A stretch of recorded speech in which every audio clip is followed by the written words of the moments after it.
प्यारे बच्चों, बहुत बहुत स्वागत करता हूं आपके अपने यूट्यूब चैनल एग्रो स्टडीज़ में। प्यारे बच्चों, आज के इस वीडियो में बात करेंगे बीएससी एजी सेकंड सेमेस्टर, ठीक है, सॉइल एंड वाटर कंजर्वेशन के लेक्चर 1 के बारे में डिस्कस करेंगे। ठीक है, ये हमारा जो लेक्चर 1 चल रहा है, ठीक है, तो आज की इस वीडियो में इसी के बारे में डिस्कस करेंगे। ठीक है, तो पहला हमारा जो लेक्चर वो हमारा है भूमि संरक्षण पर सामान्य विचार। ठीक है, जो हमारा कॉन्सेप्ट ऑफ सॉइल कंजर्वेशन है, ठीक है, इसके ऊपर हम देखेंगे। सबसे पहला लेक्चर ये चलेगा। ठीक है, इसी प्रकार से हमारा दूसरा लेक्चर हमारा जलीय चक्र एवं वर्षा यानी कि हाइड्रोलॉजिकल साइकिल या फिर रेनफॉल के बारे में देखेंगे।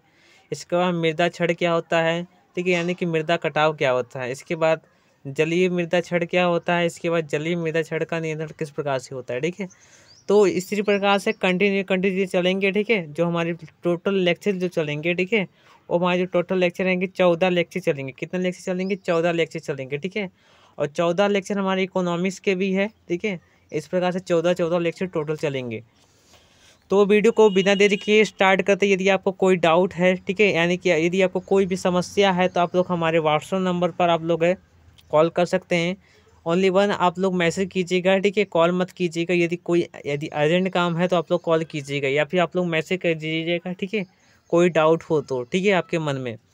तो वीडियो को स्टार्ट करते हैं बिना देरी किए। इसमें दिया गया भूमि संरक्षण की परिभाषा दीजिए। देखिए, सबसे पहले ध्यान दीजिएगा, वेरी इंपॉर्टेंट से सबसे पहला जो लेक्चर होता है वो वेरी इंपॉर्टेंट होता है, क्योंकि पहले लेक्चर में से बहुत ही ज़्यादा इंपॉर्टेंट क्वेश्चन आने के चांसेस होते हैं एग्जाम में। तो सबसे पहला जो टॉपिक होता है आप लोगों को बहुत ही अच्छे तरीके से पढ़ लीजिएगा, जो वेरी इंपॉर्टेंट लग रहे हैं आप लोगों को कि यह एग्जाम में पूछे जा सकते हैं। ठीक है, तो आप लोग अच्छे से याद कर लीजिएगा उसे। तो दिया गया हमारा सबसे पहले कि भूमि संरक्षण एक व्यापक शब्द है, परंतु संक्षेप में मृदा संरक्षण के अंदर भूमि की उत्पादकता यानी सॉइल प्रोडक्टिविटी जो होता है को विभिन्न विकारों जैसे लवणीकरण का मतलब क्या होता है जानते हो? 8.5 से इसका पीएच मान 7 से 8.5 के बीच जो होता है, ठीक है, उसे हम लवणी मृदा कहते हैं। तो लवणी मृदा को हम क्या बोलते हैं? जब लवणी मृदा हो जाएगी तो उसे हम लवणीकरण कहेंगे। ठीक है, इसके बाद मृदा क्षरण का मतलब क्या होता है? सॉइल इरेशन यानी मृदा कटाव। इसके बाद अम्लीयता का मतलब क्या होता है? मृदा 7 से कम यानी जिसका पीएच होता है उस अम्लीय मृदा कहलाती है। और मृदा क्षरण का मतलब होता है मृदा कणों का एक स्थान से दूसरे स्थानों पर वायु एवं जल द्वारा स्थानांतरित हो जाना, उसे हम कहेंगे हम मृदा क्षरण कहेंगे। मृदा क्षरण भी वेरी इंपॉर्टेंट है। ठीक है, एग्जाम में हमेशा मृदा क्षरण से ही इंपॉर्टेंट क्वेश्चन आते हैं।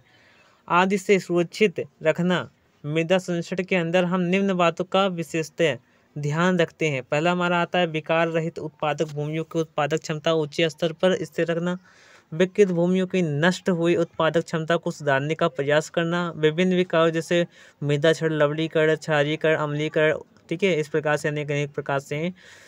जैसे विकार के, ठीक है, विकार को हम जो भूमि होता है, ठीक है, वो अनुपयुक्त हो जाती है यानी कि उत्पादकता नहीं हो पाती उसमें, तो उसको भविष्य में उत्पादक, ठीक है, अनुत्पादक होने से बचाना यानी उत्पादक में परिवर्तित कर देना, तो उसे हम क्या कहेंगे हम?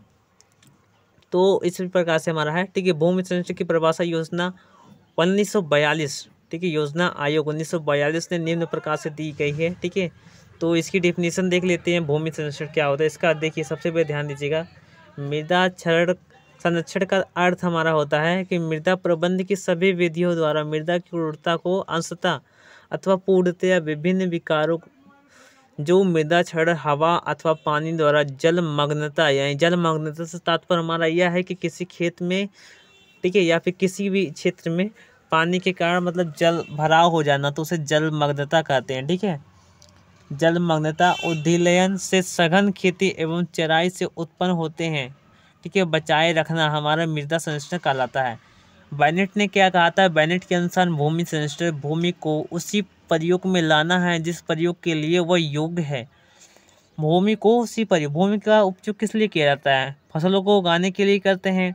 यदि इकोनॉमिक्स में देखा जाए तो मकान बनाने के लिए करते हैं, ठीक है, इत्यादि प्रकार से करते हैं। ठीक है, रहने के लिए मकान बनाते हैं, कारखाना बनाते हैं। ठीक है, तो इसी प्रकार से हमारा है। तो इसका उपयोग में लाना यानी उसके योग में लाना हमारा क्या? मृदा संरक्षण कहलाता है। ठीक है, ध्यान दीजिएगा। मृदा संरक्षण की सरल परिभाषा निम्न प्रकार से है, मृदा संरक्षण खेती करने की वह विधि है जिसमें मृदा उपयोग क्षमता का पूरा लाभ उठाकर मृदा को क्षरण से बचाया जाता है। मृदा को क्षरण से बचाए, मृदा को यानी कि एक स्थान से दूसरे स्थान पर ना जाए, ठीक है। और मृदा जो क्षरण होता है, मृदा कटाव जो होता है, उसे बचाना हमारा मृदा संरक्षण का यानी यह एक खेती करने की विधि है। इसका महत्व भी क्या क्या है देख लीजिएगा आप लोग। इसका पीडीएफ यदि आपने पीडीएफ नहीं पाया है, ठीक है, तो आप लोग इस प्रकार से स्क्रीनशॉट ले सकते हैं, ठीक है। आप लोग ध्यान दीजिएगा, इस प्रकार से स्क्रीनशॉट ले सकते हैं, ठीक है।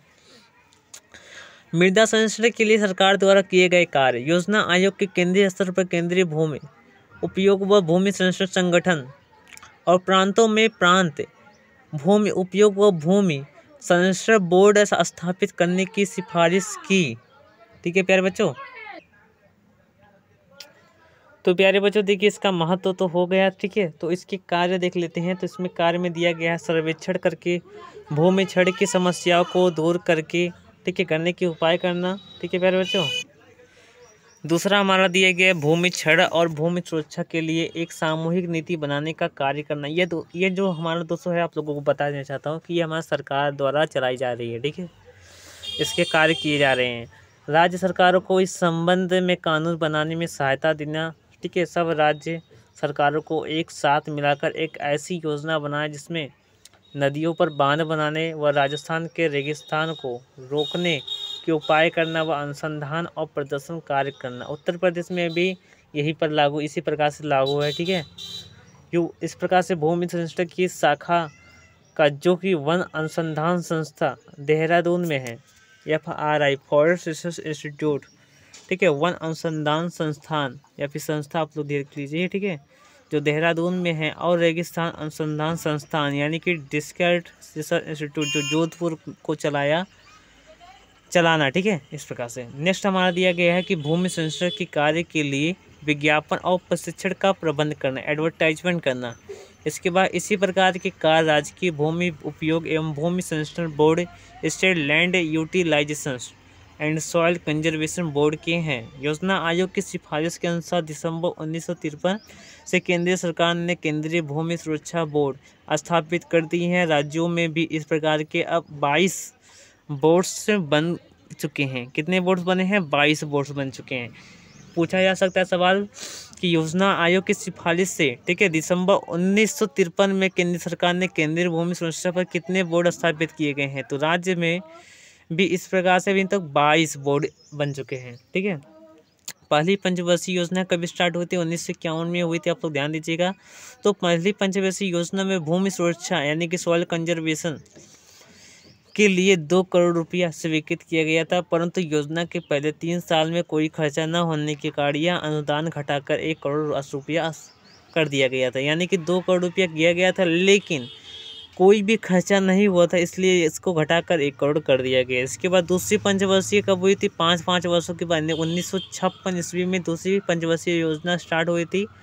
दूसरी पंचवर्षीय योजना 30 साल की योजना का एक भाग है और इस 30 सालों में 200 करोड़ रुपए के खर्च होने का अनुदान है और 200 मिलियन एकड़ भूमि पर कार्य करने का लक्ष्य है। जो इस प्रकार से देखिए, पहले ये सब पूछेगा नहीं सवाल, ठीक है, लेकिन आप लोग नॉलेज के लिए आप लोग इसे पढ़ सकते हैं। लेकिन इसमें देख लीजिए, इसमें दिया गया है कि हमारा प्रथम पंचवर्षीय योजना में भूमि संरक्षण के कार्य, ये पूछा जा सकता है थोड़ा बहुत। तो इसमें पढ़ लीजिए क्या कि एक केंद्रीय भूमि संरक्षण मंडल की स्थापना की गई, जिसका मुख्य कार्य भूमि संरक्षण के क्षेत्र में अनुसंधान कार्य की व्यवस्था करना और कर्मचारियों को प्रशिक्षण देना। जोधपुर में 1952 में एक रेगिस्तान वनारोपण और अनुसंधान केंद्र खोजा गया, ठीक है, फिर खोला गया। इस योजना में 7 लाख करोड़ भूमि पर संरक्षण कार्य आरंभ किया गया था, परंतु इस योजना के अंत तक केवल 3 लाख एकड़ भूमि पर ही काम पूरा हो सका। इसके अतिरिक्त 240 अधिकारियों को प्रशिक्षण दिया गया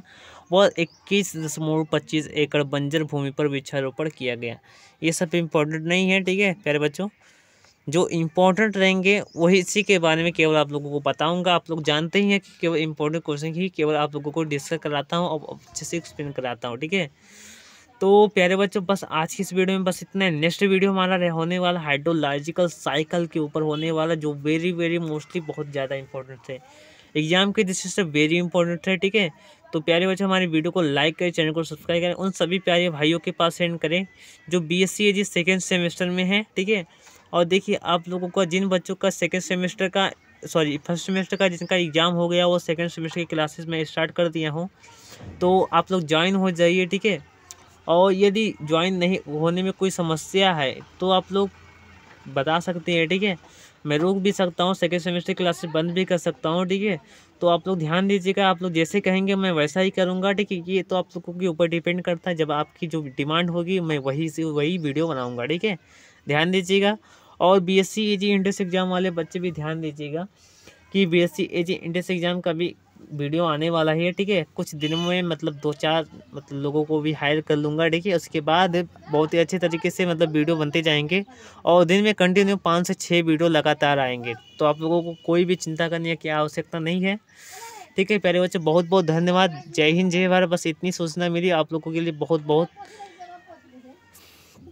धन्यवाद, ठीक है। जय हिंद जय भारत, जय जवान जय किसान।